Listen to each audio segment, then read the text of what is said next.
Video में बात करने वाली हूँ बजट के बारे में, जो अभी हाल फिलहाल में ही बजट पेश किया गया है संसद में निर्मला सीतारमण जी के द्वारा, जो कि भारत की वित्त मंत्री है।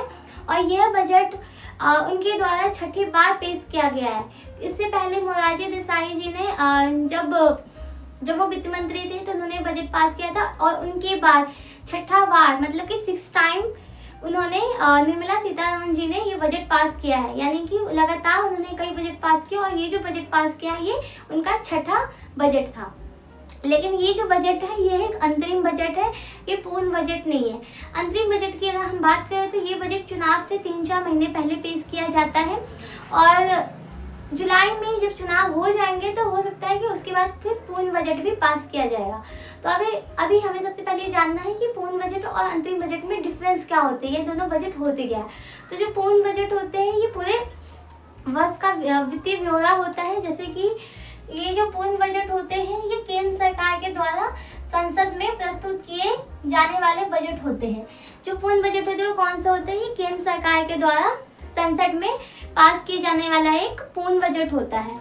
और वार्षिक बजट लोकसभा में पूरी तरह चर्चा के बाद ही प्रस्तुत किया जाता है। ये जो बजट होता है ये एक वार्षिक, अभी मैंने बताया कि इसमें जो पूरे वर्ष का ब्यौरा होता है, यानी कि 1 साल के पूरे का, और फिर उसके बाद इसमें काफ़ी बहस होती है, काफ़ी चर्चा होता है, देन वो लोकसभा में पारित किया जाता है।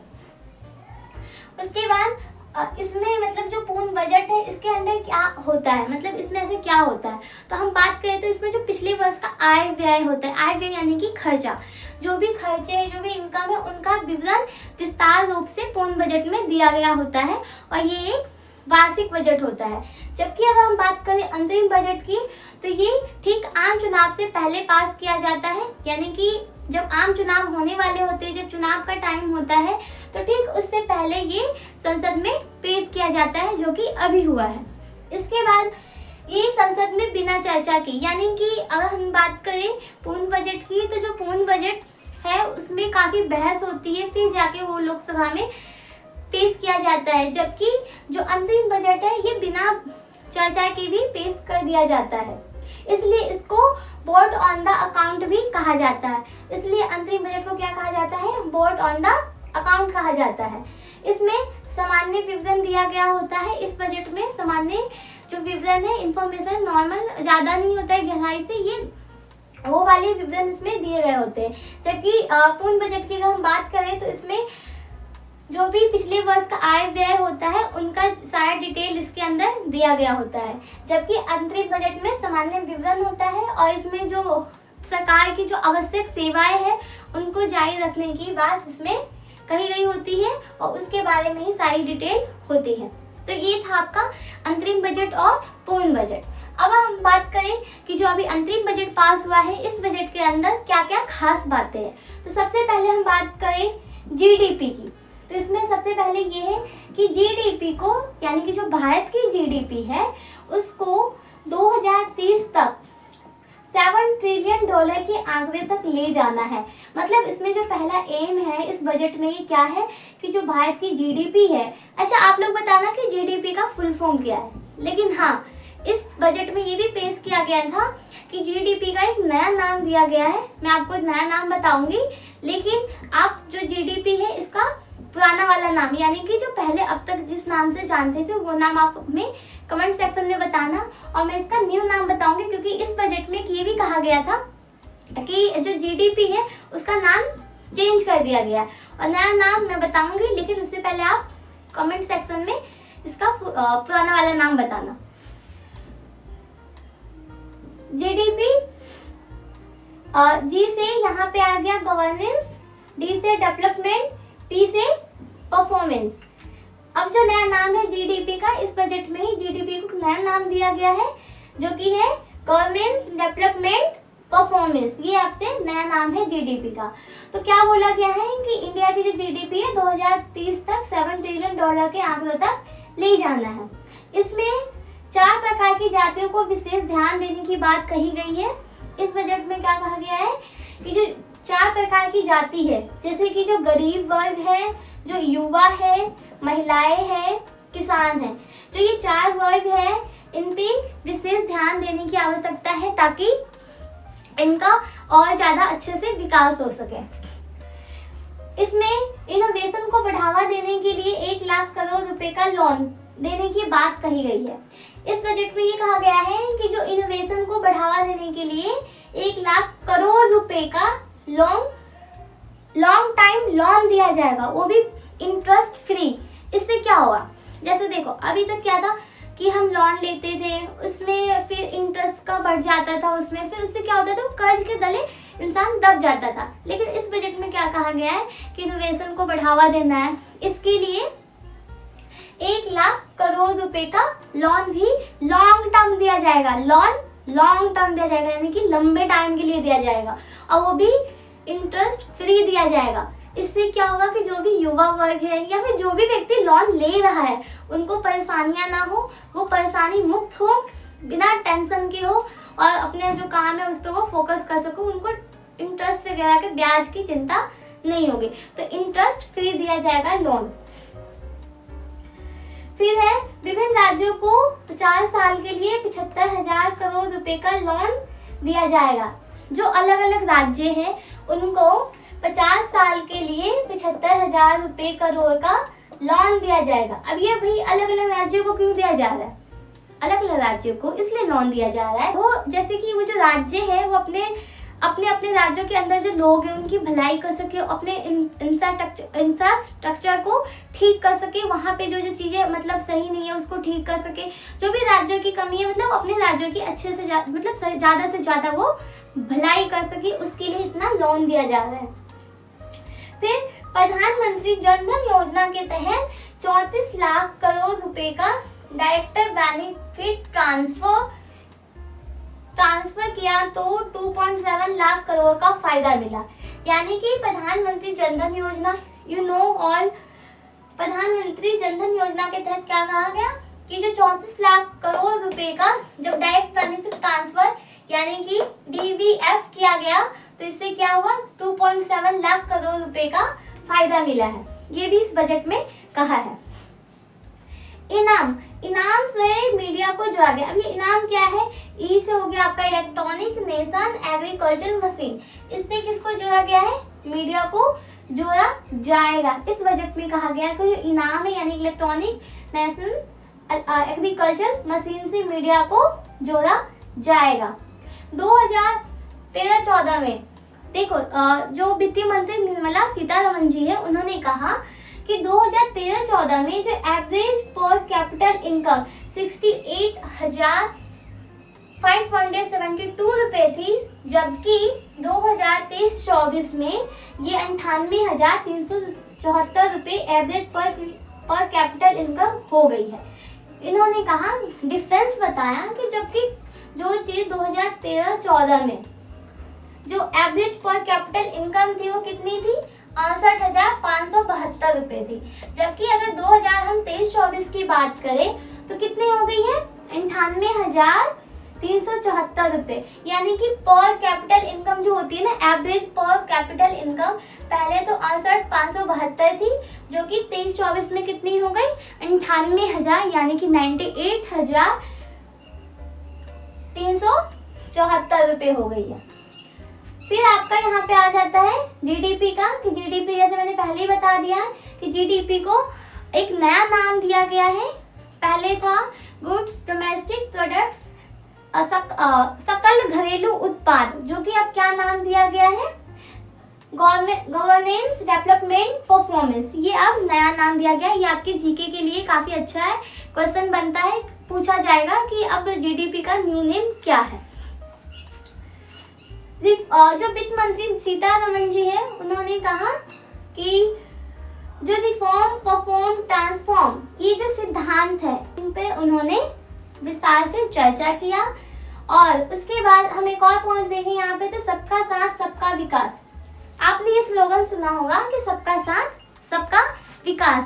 तो इस स्लोगन में एक और नया वर्ड जोड़ा गया है, जो कि है प्रयास, यानी कि सबका प्रयास सबका विकास, यानी कि जो सबका साथ सबका विकास था, तो उसमें एक वर्ड जोड़ दिया गया सबका प्रयास, यानी कि सबका साथ सबका विकास सबका प्रयास।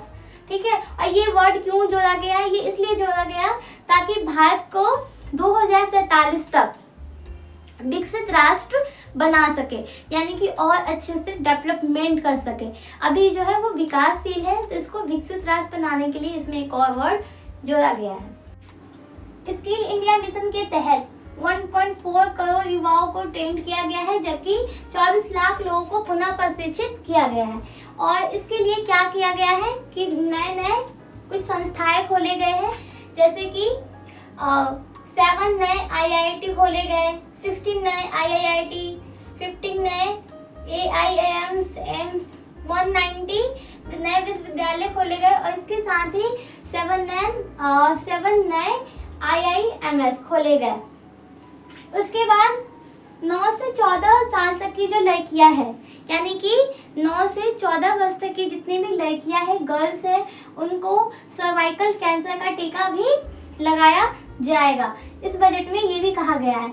इसके साथ ही चीनी के लिए एक बड़ी घोषणा की गई है इस बजट के अंतर्गत कि जो चीनी है उसको 31 मार्च 2026 तक अंत्योदय योजना के लाभार्थियों को 18.50 यानी कि 18.5 रुपये प्रति किलोग्राम की दर से दी जाएगी। यानी कि जो भी अंत्योदय अन्न योजना के लाभार्थी है उनको चीनी 18.5 रुपये प्रति किलोग्राम की दर से दी जाएगी। उसके बाद पीएम गति शक्ति को बढ़ावा देने के लिए रेलवे में 3 नए कॉरिडोर की भी घोषणा की गई है। यानी कि पीएम गति शक्ति को बढ़ावा देने के लिए जो रेलवे है उसमें 3 नए कॉरिडोर बनाने की बात कही गई है। इसके साथ ही यात्री ट्रेन में वंदे भारत से प्रेरित जो यात्री ट्रेन है उसमें जो वंदे भारत के जो कोच है उससे प्रेरित 40,000 नए कोच बनाने की बात की गई। जैसे कि जो कोच है वंदे भारत के कोच इतने अच्छे, यानी कि जो नॉर्मल वाले जो ट्रेन है यात्री ट्रेन है उसमें भी बहुत सारी फैसिलिटी दी जाएगी। अब जैसे वंदे भारत की ट्रेन में दी गई है वैसे ही जो नॉर्मल ट्रेन है यात्री ट्रेन है उसमें भी नए कोच वगैरह बनाए जाएंगे वंदे भारत के ट्रेन से प्रेरित होकर। वंदे भारत के ट्रेन के जो कोच है वो काफ़ी अच्छे हैं, तो उसको देख के उनको लगा कि अब जो यात्री ट्रेन के जो कोच है उसको भी ऐसे ही बनाया जाना चाहिए, तो इसकी भी बात की गई कि वैसा ही बनाया जाएगा। पीएम आवास योजना के तहत 3 करोड़ नए घर बनाए गए। जो पीएम आवास योजना है प्रधानमंत्री आवास योजना, इसके तहत 3 करोड़ घर बनाए गए हैं और 15 सालों में 2 करोड़ नए घर बनाने का भी निर्णय बात की गई है। यानी कि 3 करोड़ घर तो बन चुके और अगले 15 सालों में 2 करोड़ नए घर बनाने की भी बात की गई है। फिर उसके बाद हम बात करते हैं लखपति योजना। लखपति योजना के अंतर्गत जो 2 करोड़ से बढ़कर 3 करोड़ महिलाओं को भी लाभ मिला है। लखपति योजना के तहत क्या है, ये लखपति दीदी करके ये योजना है। इस योजना में क्या है कि 2 करोड़ से बढ़कर 3 करोड़ महिलाओं को भी यहाँ पे लाभ मिला है। ये सारी चीजें बजट के अंदर ही पेश किया गया है कि ऐसे ये सारी चीजें हुई है, ऐसा होगा, ऐसा हो रहा है। मतलब जो भी योजना है कौन लाभ उठा रहा है, कौन कौन उठाएंगे इसका लाभ, ये सारी चीजें इस बजट के अंदर बताया गया है। प्रधानमंत्री मुद्रा योजना के तहत 43 करोड़ रुपए का लोन, जिसमें कि 30 करोड़ रुपए सिर्फ महिलाओं को ही मिले। देखो, प्रधानमंत्री मुद्रा योजना के तहत 43 करोड़ रुपए का लोन दिया गया है, जिसमें से जो 30 करोड़ रुपए है ये सिर्फ किनको मिले हैं, महिलाओं को मिले हैं। वे महिलाएं जैसे कि वो कुछ अपना उद्योग स्थापित करना चाहते हैं, अपना छोटा सा सेटअप स्टार्ट करना चाहते हैं, तो इसमें जो ज्यादातर जो लाभ उठाया किसने उठाया है, महिलाओं ने उठाया है। बच कितने गए, यहाँ पे 43 करोड़ रुपए लोन की बात की गई है, जिसमें से 30 करोड़ रुपए महिलाओं ने ले लिए, बचे कितने 13, यानी कि जो बाकी जैसे मेल वगैरह उन्होंने से 13 करोड़ का यूज किया। फिर जो वित्त मंत्री निर्मला सीतारमण जी है, उन्होंने कहा कि 1947 तक भारत को एक विकसित राष्ट्र बनाना है, यानी कि विकसित राष्ट्र बनाने की भी बात की गई है, जो कि हमने पहले भी बात किया था कि 2047 तक एक वर्ड भी जोड़ा गया था कि सबका साथ, सबका विकास और सबका प्रयास। ये वर्ड भी इसलिए जोड़ा गया था कि 2047 तक भारत को एक विकसित राष्ट्र बनाना है। इसके साथ ही साल 2070 तक भारत के जो कार्बन डाइऑक्साइड है जो CO2 का उत्सर्जन की जो नेट है वो 0 करने का लक्ष्य से इस चीज को फिर से अपनाया है, दोहराया है। एक प्रोग्राम था जिसमें ये कहा गया था कि जो CO2 का उत्सर्जन है इसको कम किया जाए, तो इसके लक्ष्य को फिर से दोहराया जाए ताकि जो नेट है वो 0 हो जाए। सौर ऊर्जा मुक्त बिजली योजना के तहत सोलर रूफटॉप पैनल लगाकर नए 1 करोड़ घरों को 300 यूनिट बिजली मुफ्त प्रदान करने की बात की गई है। इसमें क्या था कि सौर ऊर्जा मुक्त बिजली योजना, ये एक योजना है जिसके तहत ये कहा गया है जो सोलर पैनल होते हैं ना, अगर हम ये लगाए तो इससे क्या होगा, और अगर इससे लगाते हैं तो 300 तक जो यूनिट होगी वो फ्री आएगा, यानी कि इसमें घरों के जो 300 यूनिट बिजली है वो मुफ्त प्रदान किया जाएगा। सौर ऊर्जा मुक्त बिजली योजना के तहत है कि इसमें ये बोला कि इसके तहत क्या होगा कि जो सोलर रूफटॉप पैनल है, जो सोलर पैनल जो होते हैं उसको लगाकर नए 1 करोड़ घरों को 300 यूनिट बिजली मुफ्त प्रदान की जाएगी। इसके बाद प्रधानमंत्री मत्स्य संपदा योजना, प्रधानमंत्री मत्स्य संपदा योजना के अंतर्गत 5 नए एकीकृत एक्वा पार्क स्थापित किया गया है जिससे मछली पालन को बढ़ावा मिल सके। अब हम बात करते हैं यहाँ पे रेवेन्यू रिसिप्ट और रेवेन्यू एक्सपेंडिचर। रेवेन्यू रिसिप्ट में इसमें जो बात कही गई है 30 लाख करोड़ रुपए आएंगे, और रेवेन्यू एक्सपेंडिचर में 36.5 लाख करोड़ रुपए का खर्च। अब मैं आपको समझा दूं कि इसका मतलब क्या होता है। तो रेवेन्यू रिसिप्ट का मतलब ये है यहाँ पे कि जो गवर्नमेंट है यानी जो सरकार है उनके पास ये पैसे कहाँ से आएंगे, क्योंकि उन्होंने ये लक्ष्य रखा है ना कि 30 लाख करोड़ रुपए उनके पास आने, यानी कि उन्होंने ये उम्मीद रखी कि इतने पैसे आएंगे, तो पैसे आएंगे कहाँ से। तो जैसे चालान हो गया, चालान, टैक्स, तो यहाँ से जो पैसे वसूल करेंगे इनको बोलते हैं रेवेन्यू रिसिप्ट। जो चालान से आते हैं, टैक्स से आते हैं, बाकी जो टैक्स वगैरह कटते रहते हैं, तो यहाँ से जो पैसे वसूलेंगे वो रेवेन्यू रिसिप्ट के अंडर आएंगे। तो यहीं से इनका उद्देश्य है कि 30 लाख करोड़ रुपए यहाँ हमें मतलब आना ही है। उसके बाद है रेवेन्यू एक्सपेंडिचर, यहाँ पे बात की गई है खर्च की। तो यहाँ पे कैसे खर्च हो रहा है, तो रेवेन्यू यानी कि यहाँ पे सरकार जो है, जो गवर्नमेंट है, पब्लिक के ऊपर पैसे तो खर्च करेगी, लेकिन वहां से उनको प्रॉफिट का या फिर उनके पास वो पैसा वापस आने का कोई भी उम्मीद, कह लो कि उम्मीद नहीं है उनको पैसा वापस पाने का। क्योंकि ये पैसे कैसे खर्च होंगे, ये जो पैसे खर्च होंगे जैसे सैलरी हो गई,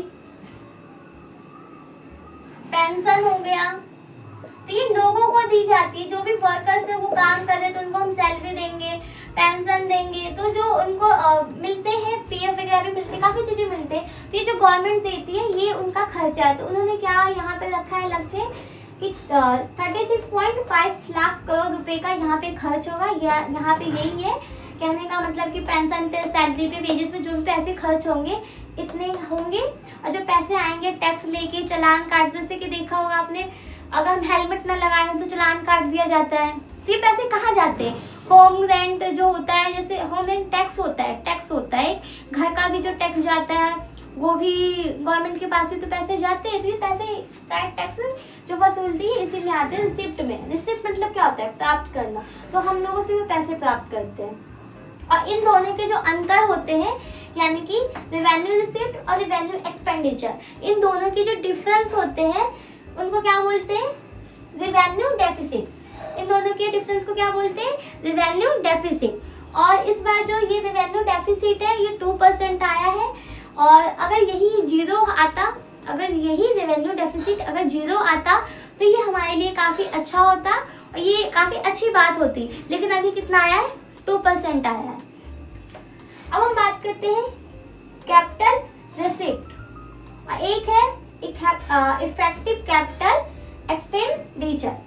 आगे हम बात करते हैं कि कैपिटल रिसिप्ट और इफेक्टिव रिसिप्ट एक्सपेंडिचर क्या होता है।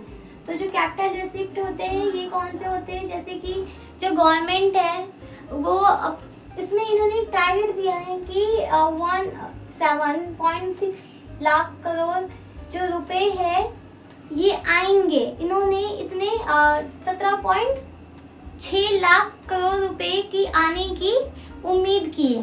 अब इसमें कौन से पैसे होते हैं, इसकी अगर हम बात करें तो जैसे जो गवर्नमेंट है वो किसी चीज़ को बेचते हैं, जैसे कोई सरकार, जो सरकार किसी सरकारी चीज़ को बेचते हैं तो वहाँ से उनको कोई पैसे मिल जाते हैं, यानी सेल करने पे उनको जब वो पैसे मिलते हैं, यानी इसमें कहा जाएगा सेल करने पे जब हम किसी को सेल करते हैं तो वहाँ से जो हमें पैसे मिलेंगे उसकी बात की गई है। इसके साथ ही हम लोन लेते हैं, जैसे अपने देश में कुछ चीज़ें सही करने के लिए, विकास के लिए, कुछ इंफ्रास्ट्रक्चर को ठीक करने के लिए, मतलब किसी भी तरीके का जब हम लोन लेते हैं तो वहाँ से हमको पैसा आता है। तो जो पैसा हमारे पास आता है, जैसे लोन के थ्रू भी पैसा आ गया, तो ये जो पैसे होंगे क्या होंगे, कैपिटल रिसिप्ट कहलाएंगे। और जो गवर्नमेंट है उसने कितने का लक्ष्य यहाँ पे रखा है, 17.6 लाख करोड़ रुपए की आने की उम्मीद की है। वहीं पे इफेक्टिव कैपिटल एक्सपेंडिचर, यानी कि यहाँ पे इन्होंने लक्ष्य रखा है कि 15 लाख करोड़ रुपए खर्च करने की बात की गई है, कि 15 लाख करोड़ रुपए खर्च होंगे। तो ये कहाँ पे खर्च होंगे, तो जैसे अभी हमने बात किया कि ये अपने इंफ्रास्ट्रक्चर को ठीक करने के लिए लोन लेते हैं या कुछ इस तरीके से जो पैसे आते हैं, तो वो तो इसमें आ गए। तो लोन लेके वो करेंगे क्या, तो यहाँ के जो रोड बनवाएंगे, जैसे यहाँ पे हो गए रोड बनवाएंगे, पुल यानी ब्रिज बनवाएंगे, हॉस्पिटल्स बनवाएंगे, ये सब जो बनवाएंगे ना, तो इन पे जो पैसे खर्च होंगे वो आ जाएंगे इसके अंदर, इफेक्टिव कैपिटल एक्सपेंडिचर के अंदर ये पैसे आ जाएंगे, जो भी पैसे खर्च होंगे। तो यहाँ पे खर्च होने का कितना लक्ष्य रखा है इन्होंने, 15 लाख करोड़ रुपए। और यहीं से अगर हमने खर्च किए और यहाँ से प्रॉफिट भी आ सकता है, तो वो प्रॉफिट अगर हमने लोन लिया तो लोन जिससे हमने लिया वो पैसे हम उसको दे भी सकते हैं, क्योंकि जब हमारे पास प्रॉफिट हो रहा है ना तो हम पैसे वापस तो कर सकते हैं ना। तो यहाँ पे यही आ गया, यहाँ पे आ जाएंगे, इसे सेल करके हम प्रॉफिट ले रहे हैं, लोन से हम प्रॉफिट कमा रहे हैं। पहले तो हम प्रॉफिट नहीं कमा रहे, पहले हम क्या कर रहे हैं, सेल करेंगे तो हमारे पास पैसा आएगा। लेकिन अब हमने लोन लिया और फिर हमने अपने देश में काम करवाया, सड़कें बनवाई, पुल बनवाए, हॉस्पिटल्स बनाए, तो उससे तो पैसे तो आएंगे ना गवर्नमेंट के पास, तो वो जो होगा प्रॉफिट हो जाता है। लेकिन यहाँ पे जो खर्च करने की बात की गई है, मेनली गवर्नमेंट ने जो काम करवाया है, जो करवाएंगे, सड़कें बनवाएंगे, रोड बनवाएंगे, वही रोड बनवाएंगे, पुल बनवाएंगे, हॉस्पिटल बनवाएंगे, स्कूल्स बनवाएंगे, तो इन पे जो पैसे खर्च होंगे वो इसके अंदर आ जाएगा। फिशर्स डेफिसिट 5% होगा। इसके आगे हम इसको कवर करने से पहले हम इसको देख लेते हैं कि जो विभिन्न मंत्रालयों के लिए कितने रुपए का इन्होंने आवंटन किया है, क्योंकि इस बजट में ये भी पेश किया गया कि अलग अलग मंत्रालयों के लिए पैसे एक निर्धारित किया गया कि इतने इतने पैसे उनको दिया गया है। जैसे कि रक्षा मंत्रालय को 6.2 लाख करोड़ रुपए दिए गए हैं, सड़क परिवहन और राजमार्ग मंत्रालय को 2.18 लाख करोड़ रुपए की रकम दी गई है। रेल मंत्रालय उनको 2.55 लाख करोड़ रुपए दिए गए हैं। वैसे ही आगे भी मंत्रालय देख लेते हैं इनको भी एक बार, जैसे उपभोक्ता मामले, खाद्य और सार्वजनिक वितरण मंत्रालय, इनको कितना है 2.13 लाख करोड़। ग्रामीण विकास मंत्रालय 1.77 लाख करोड़। संचार मंत्रालय 1.37 लाख करोड़। गृह मंत्रालय 2.03 लाख करोड़। कृषि एवं किसान कल्याण मंत्रालय 1.27 लाख करोड़। विभिन्न योजनाओं, हाँ, तो ये जो मंत्रालय थे, इनको इतने इतने पैसे का आवंटन किया गया है। इसके साथ हम यहाँ देख लेते हैं कि जो विभिन्न योजनाएं हैं, योजनाओं के लिए कितने पैसे दिए गए हैं। जो योजनाएं हैं जैसे कि मनरेगा हो गया, आप कमेंट सेक्शन में ये भी बताना कि मनरेगा का फुल फॉर्म क्या है।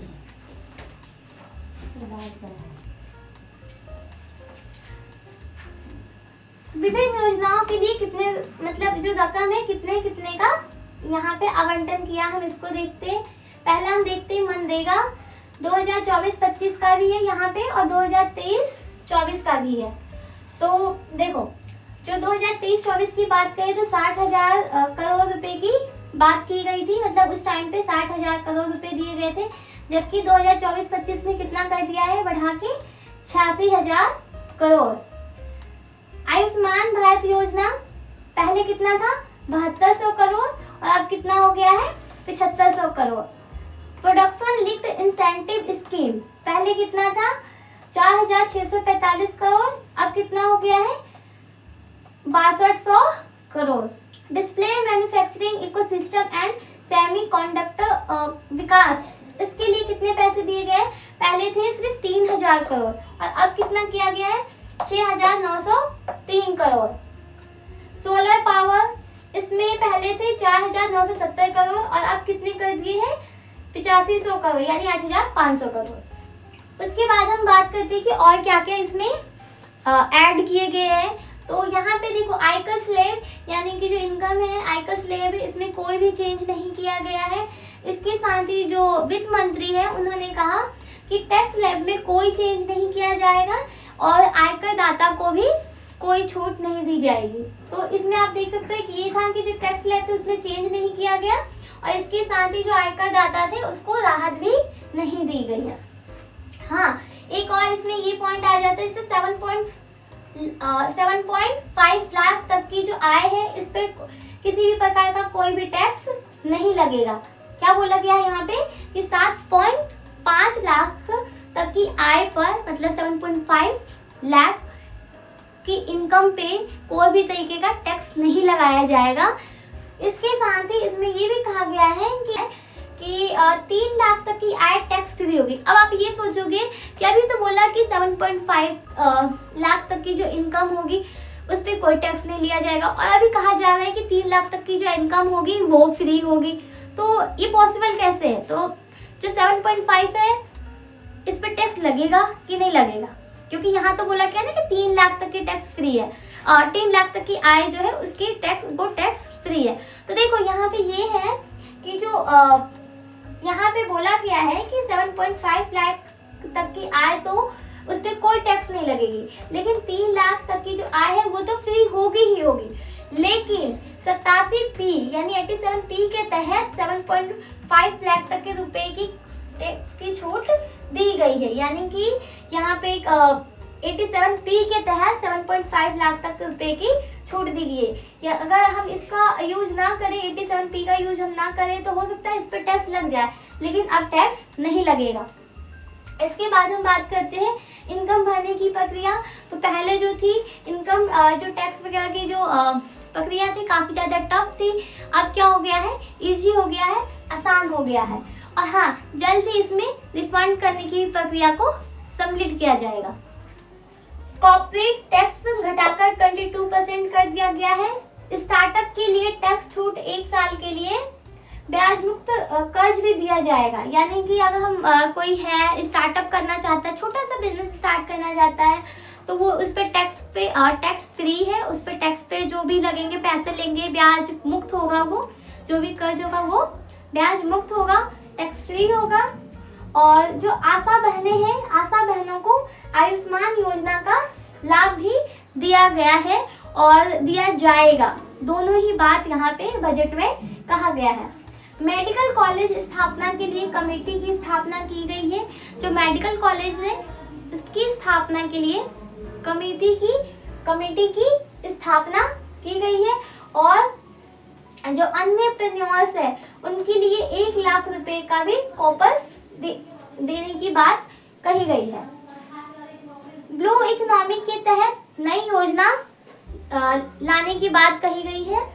इलेक्ट्रिक वाहन को बढ़ावा दिया गया, यानी कि जो इलेक्ट्रॉनिक व्हीकल्स है, जो गाड़ी है इलेक्ट्रॉनिक से चलने वाली, उन पे ज़्यादा से ज़्यादा फोकस करने की बात कही गई है, क्योंकि वो पोल्यूशन फ्री होता है, उसमें धुआं नहीं निकलता है, इजी होता है ले जाना लाना। तो जो इलेक्ट्रिक व्हीकल्स है उसको बढ़ाने की बात कही गई है।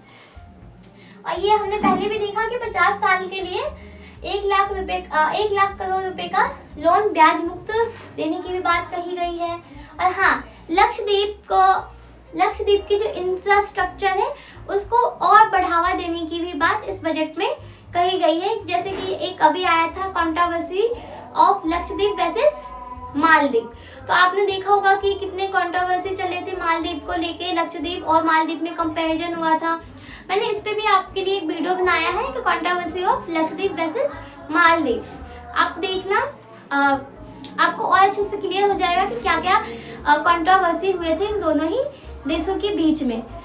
जो लक्षद्वीप है वो इंडिया का पार्ट है, मालदीव जो है वो अलग ही कंट्री है। तो इसलिए यहाँ पे बोला गया है जो लक्षद्वीप है, जो लक्षद्वीप है, इसके जो इंफ्रास्ट्रक्चर है इसको बढ़ावा दिया जाए।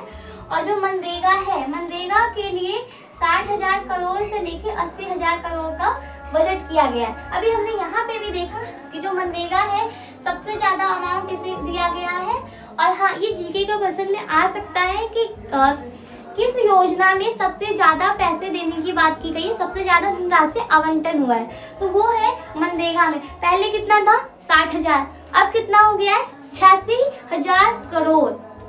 पहले था 60,000 करोड़, करोड़ लगाना मत भूलना, करोड़ भी है इसमें। तो पहले था 60,000 करोड़ और अब कितना हो गया है? 86,000 करोड़। 20 लाख करोड़ लोगों को गरीबी दूर करने की बात की गई और उन्होंने ये भी बोला कि हमने लोगों की गरीबी भी दूर की गई। साथ ही गरीब कल्याण योजना ने जो 34 लाख रुपए करोड़ खातों में भेजे गए हैं। जो भी लोग हैं जिनके खाते हैं, तो गरीब कल्याण योजना के तहत 34 लाख करोड़ रुपए खातों में भेजे गए। 2024 का अंतरिम बजट जो मैंने आपको ये पूरे पॉइंट टू पॉइंट समझाया है, सारी चीजें मैंने बताई है और आई होप आपको ये समझ में आया होगा कि जो 2024 का जो बजट है इसमें क्या क्या चीजें पेश की गई है, क्या क्या योजनाएं लागू किए गए हैं, क्या क्या होने वाले हैं और कितनी धनराशि किस किस मंत्रालय को दिए गए हैं, कौन सी योजना में कितने पैसे खर्च किए गए और हमारे गवर्नमेंट ने क्या क्या कार्य किए हैं। आई होप आपको ये पूरा समझ में आ गया होगा। Thank you for